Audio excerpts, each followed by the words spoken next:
sunny day nor a rainy day. It's kind of just been overcast.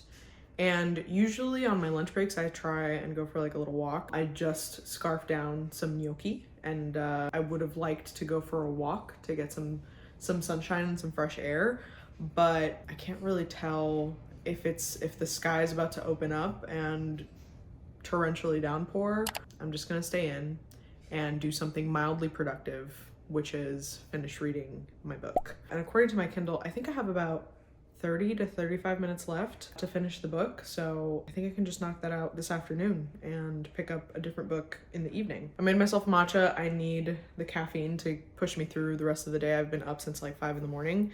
Not like 5 in the morning, legitimately 5 in the morning. But yeah, let's do it.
I finished The Sixth Nick by Daniel Kraus. I'm gonna leave my thoughts on these 3 books to the end of the video. Number 1, because I need some time to think about my final thoughts for this book.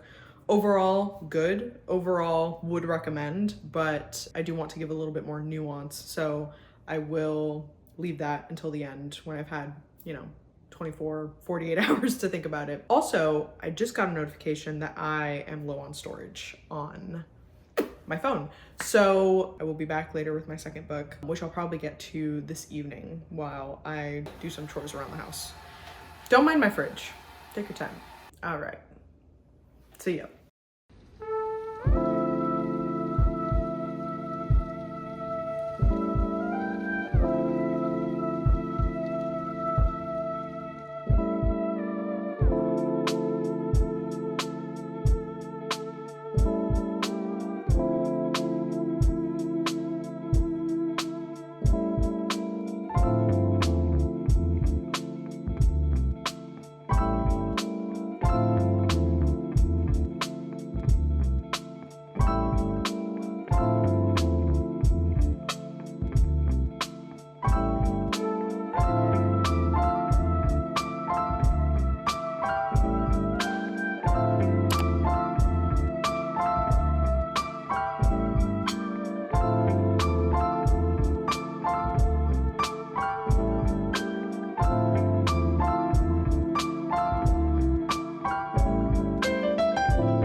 I am 63 pages into Lord of the Flies by William Golding. I got a good chunk knocked out listening to the audiobook this evening. I had read the first chapter a couple days ago before putting it down, and it was nice to jump back into it via audio, especially because it is narrated by the author William Golding.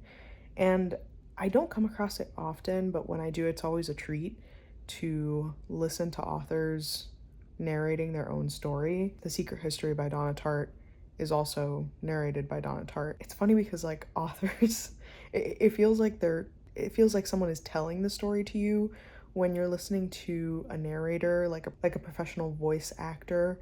They blend into the story. They like develop voices for different characters. They kind of blend seamlessly into the storytelling. But when an author is reading their story to you, it very much feels that way. In this one, there were parts where he like sighed between sentences. Before he jumped into the next sentence, he would be like, and so Piggy, blah blah blah. And it just feels like a grandpa telling me a story. If you don't know anything about Lord of the Flies, it's a story about a group of boys who crash land on a deserted island, a deserted jungle island, and they quickly realize that there are no adults. They can't find the pilot, they can't find any other adult that was on the plane with them, and they quickly start trying to figure out what to do. And different boys have different ideas as to what they should be doing. It doesn't seem like a lot of them know each other. There is a group of boys who do know each other, and they are like the choir. They end up being the warriors, the hunters. But the other ones, it's a mishmash of like younger kids and older kids, ranging from like ages 6 to maybe 13, with varying personalities. There's little kids who are just playing around. They don't really realize the gravity of their situation. There's little kids who are freaking out.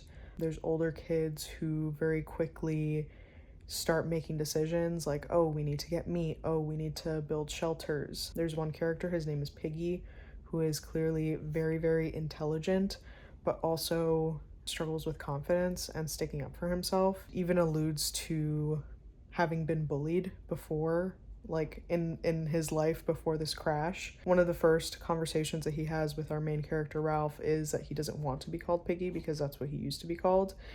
And then we never actually find out his name because they stick to calling him Piggy. So that was kind of funny and really mean, obviously. But yeah, there's already, the island that they're on is a little mysterious. Like there's something going on that they don't 100% grasp yet, and I therefore don't 100% grasp yet. There's a little bit of there's some mean girl, mean boy energy happening with some of the characters. It seems like at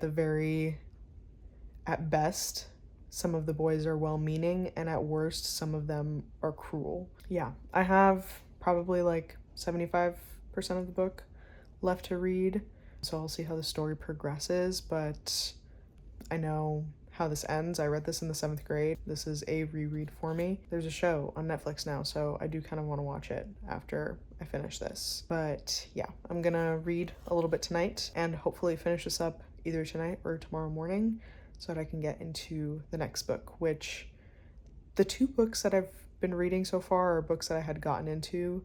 The 6th Nick, obviously I was pretty much finished with it, and this one is relatively short, but the last book, which is Ruin and Rising by Leigh Bardugo, I haven't even started. So days 2 and 3 are going to be interesting.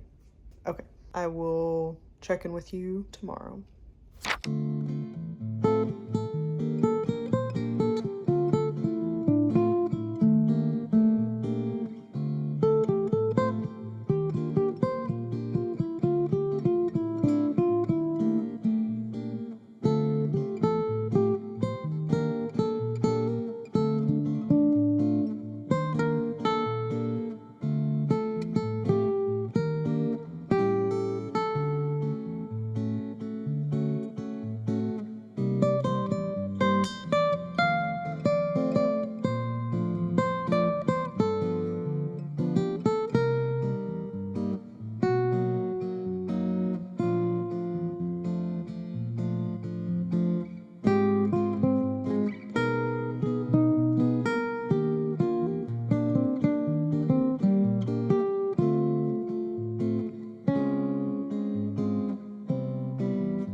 want you to know that I had planned on doing this 3 books in 3 days challenge in 3 consecutive days, but life gets in the way of reading sometimes, unfortunately. And yesterday, which would have been day 3, I had some family plans I had to go to. It is what it is. So as a recap, day 1, finished the 6th Nick, started or picked up Lord of the Flies again.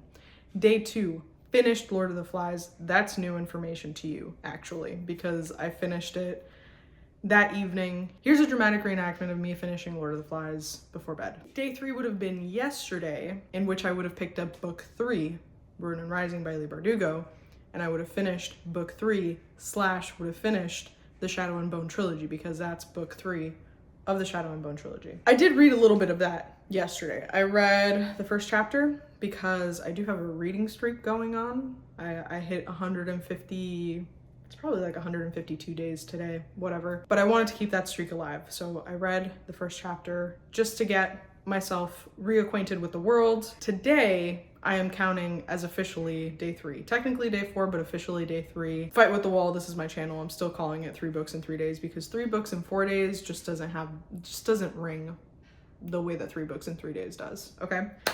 So I have around 400-ish pages that I need to read in order to finish this 3rd book.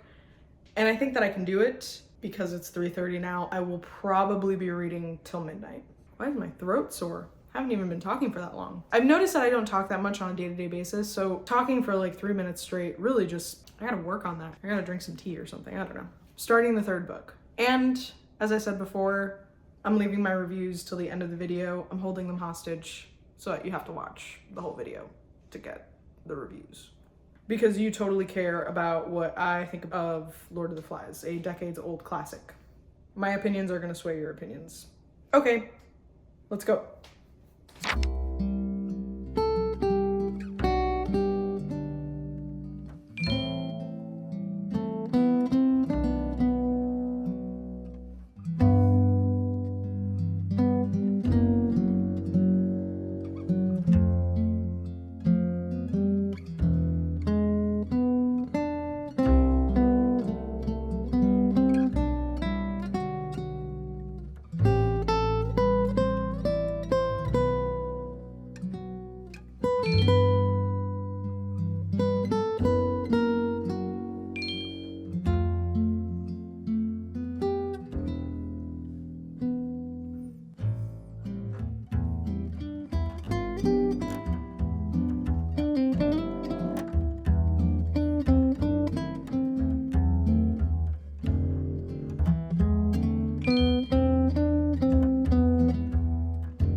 See that? I'm on chapter 16. It is 9 p.m. I have reached a flow state with this book, but also my eyes are burning. How many hours is that? I read for about like 5 hours. 5 hours, 300 pages. No, I'm still at about 60 pages. Whoa. I'm still at about like 60 pages an hour. Oh my gosh, I have no thoughts. This book is pretty good. Here is my relationship with the Shadow and Bone trilogy so far, okay? First book. For about half of the book, I was just, vibing. Halfway through the book, big plot twist. That propelled me through the end of the first book. Propelled me in a good way. Like, the rest of the book was pretty engaging. Second book, I'm in a slump. Second book, I read it 2 years ago, and it took me this long to pick up this last book. After finishing the second book, I was like, either the 3rd book is really gonna bring it home, or I'm going to regret this trilogy. Thankfully, it's bringing it home. Okay, clearly.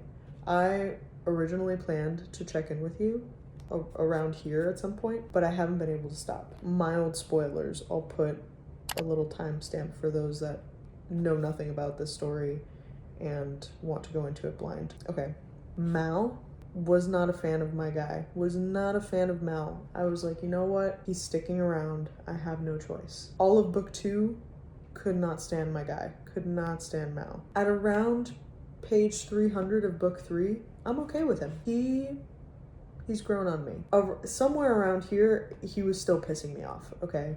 But at around page 300, if you know, you know, I was like, oh, okay, he's grown on me. Nikolai, only reason I was able to get through book 2, only reason I was able to get through Siege and Storm was my boy Nikolai. He's so flirty and fun and stylish and just suave and a prince, and I didn't think that I would like him when he was first introduced. Usually I wouldn't like that type of character. Not that I wouldn't like, but I wouldn't be rooting for that type of character. The fact that he was introduced as a pirate, though, moves were made. Money moves were made, okay? The Darkling. This is gonna be problematic. The Darkling, up until maybe page like 315, I was kind of like, ooh, it would be interesting. I know it's not gonna happen. I know that she's not gonna go for the Darkling. But even though he's evil, I was like, you know what? There's something there. However, the Kribersk thing happened. Is that where we are? Is that where we are? Is that where we are? Hold on. Yeah. Okay. The Kribersk thing happened. And now I'm like, brother, there's no coming back from this. My phone died. Sorry. What was I saying? There's no coming back from this. Yeah. He's not making it out of these last 90 or so pages. Let's finish this tonight.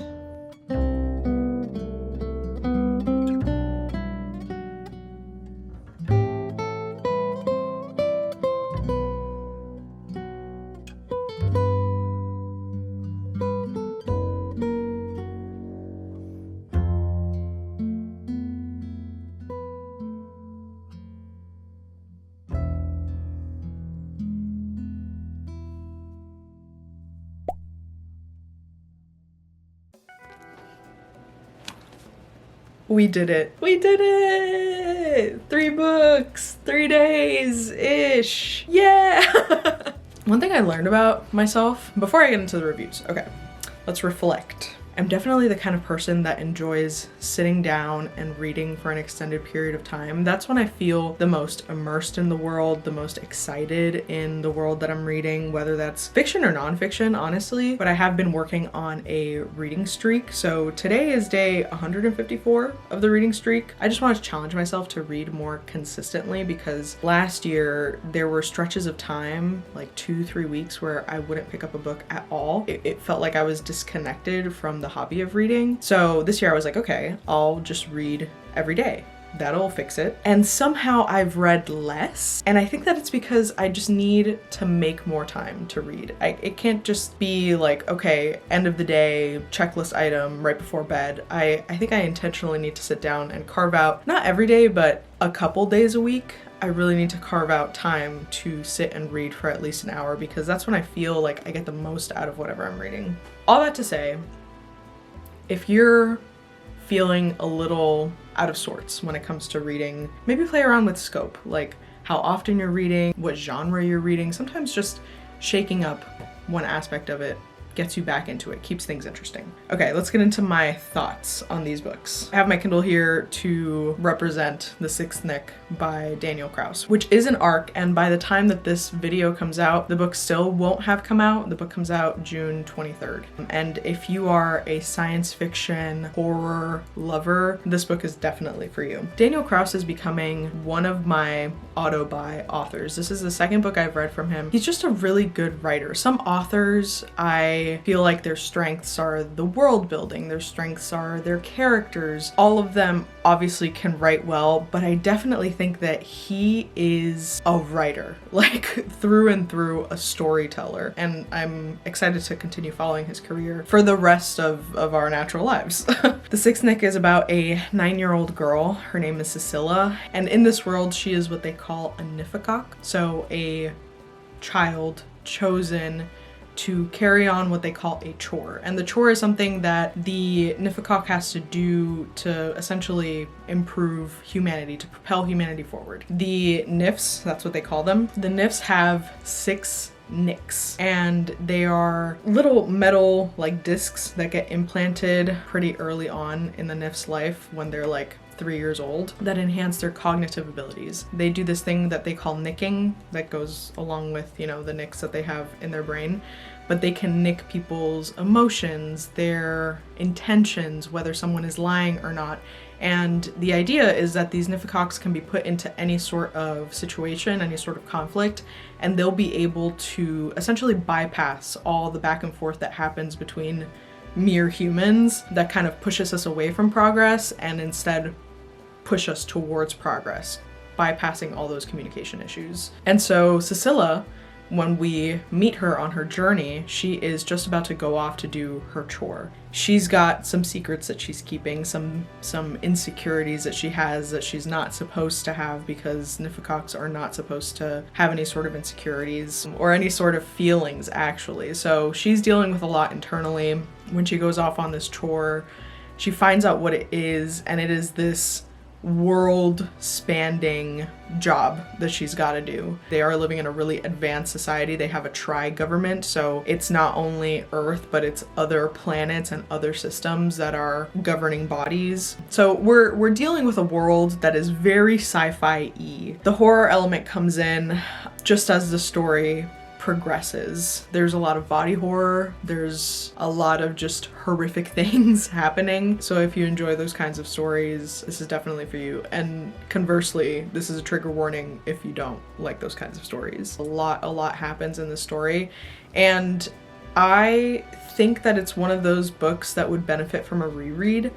I really enjoyed it on first pass, but there were definitely things that I was like, am I just not getting it? Am I dumb? Is this something that I should know? I did a lot of Googling while I was reading. At one point I had to stop because I was like, okay, I'm stopping too much to search things up and it is affecting my reading experience. So I kind of just stopped and I was like, okay, what I get, and what I don't, I don't. When this book comes out, I'll definitely be buying my own copy.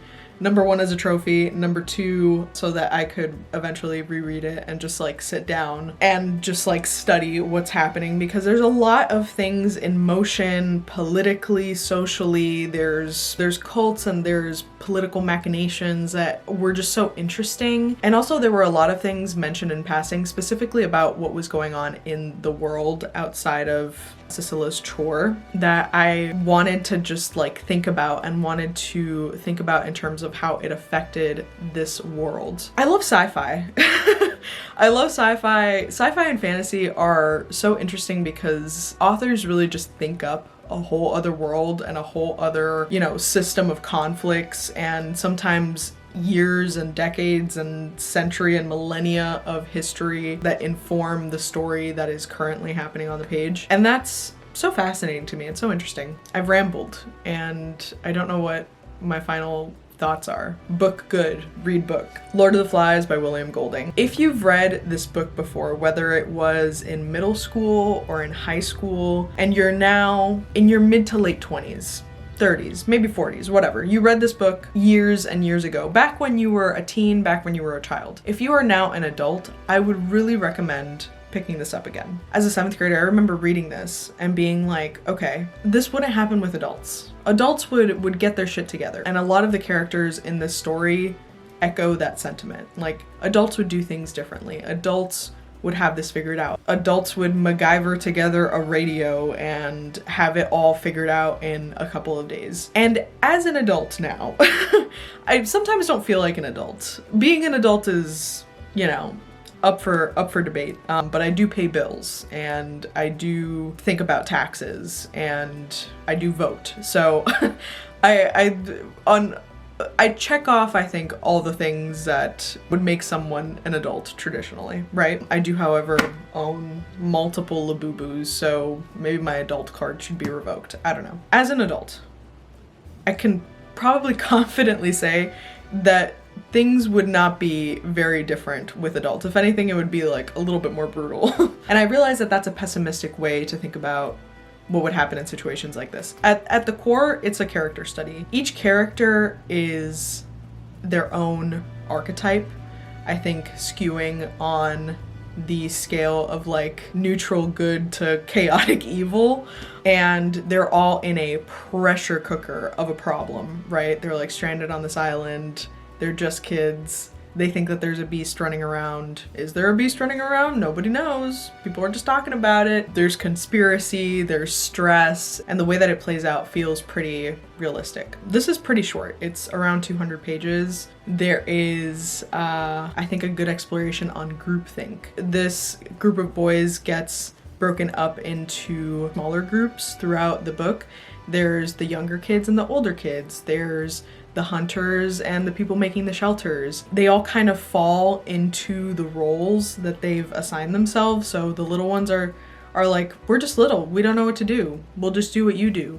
And the older ones are like, the little ones are so freaking stupid. And then the people building the shelters are like, we're building the shelters, we need a place to stay. Do you not understand why this is important?